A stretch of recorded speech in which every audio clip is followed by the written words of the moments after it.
The storm is now a Category 3 major hurricane. It's located about 130 miles south-southwest of Cameron Parish, Louisiana. If that sounds familiar, it's because that is exactly where Hurricane Laura made landfall just a bit ago, back in August. So this storm is moving 13 miles per hour with winds at 115 miles per hour. This will be the 10th named storm to make landfall this year.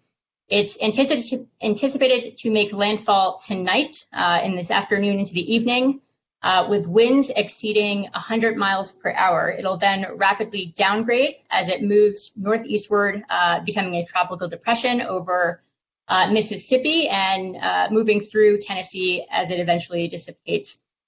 We can see here the red lines are looking at the hurricane warnings currently in effect, and the blue being the tropical storm warnings. So this is a large storm. You can see these points here are actually our forward operating base locations for the operations we have stood up throughout the country. So these are actually where we are for Hurricane Laura, though we have moved our teams out for their safety. So this is looking at rain impacts, and you can see how far and big that storm's going to go. So this deep red here is looking at anywhere from 10 to 12 inches of rain. And we'll zero in a second, but you can start seeing how close, if we talk about Lake Charles area, which is where that took significant impact from Laura, we can see that they're going to get a lot of rain in that area today into tomorrow. But as you push out, there'll still be plenty of inches of rain anticipated. So I want to just quickly look at Hurricane Laura and the history there. So we have a couple different things to compare. So the previous track I'm going to layer on here, including the wind swath. So as we look, we can see, as Jake mentioned, about 15 miles or so difference between that landfall.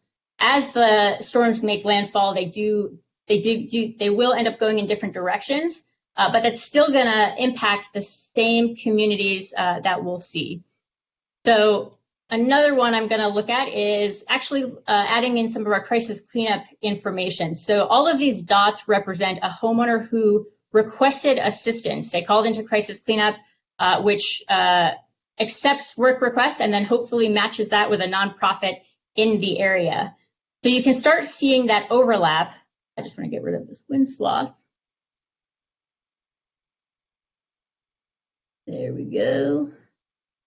But if we start talking about what the wind's going to look like again, you see those overlap of those homes that were affected in Hurricane Laura are going to be seeing the same effects again. And a lot of the work that we are seeing from Hurricane Laura was wind-based. So a lot of roof damages, which required us to put tarps on those roofs and down trees. So looking to see some of those similar impacts, but also some other communities that did not see as significant impacts from Laura will also be impacted as well.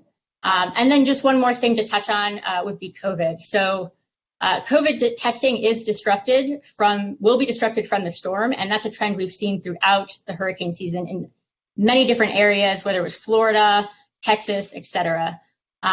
Within Louisiana, we're seeing at least a 25% increase over the last 14 days in COVID cases, and you can kind of see those communities. The darker the red are those communities that are seeing those higher upticks. So when we follow that path and really look at that area that's going to be impacted, it just brings that concern. So for an area that's already been reeling from storms this year, not to mention adding COVID on top of it, the resources are just depleted, not only throughout the country, but to these communities that have been affected in different ways. So these are just some of the factors we look at. And with that, I'll turn it back to you, Jake. Lauren, I hope what you hear when you listen to Lauren speak is just how deliberate of an approach that we take to this situation, relying on the facts, relying on the data to inform our decision making, to ensure that our resources, which of course are finite, are being delivered to the people that are going to be most in need following the storm. I'll go back to my experience on the ground in Lake Charles about a month ago. The tragedy that befell this community was so immense, and it honestly, it breaks my heart to think that they are staring down yet another storm. I think perhaps most tragic is that America doesn't seem to care. And I'll put it that bluntly. There's a lot going on in this country right now, ranging from issues of social justice, which I believe are immensely important and we have to stare in the face, to a hotly divisive election, to wildfires raging in the West, to, of course, COVID-19, which has gripped the world for this entire year. At the end of the day, these American citizens down in Louisiana, they need our help. We can't allow this to be an event that America doesn't talk about. We have to move this forward into the national conversation so we can ensure that these people who are in such critical need get the help that they deserve.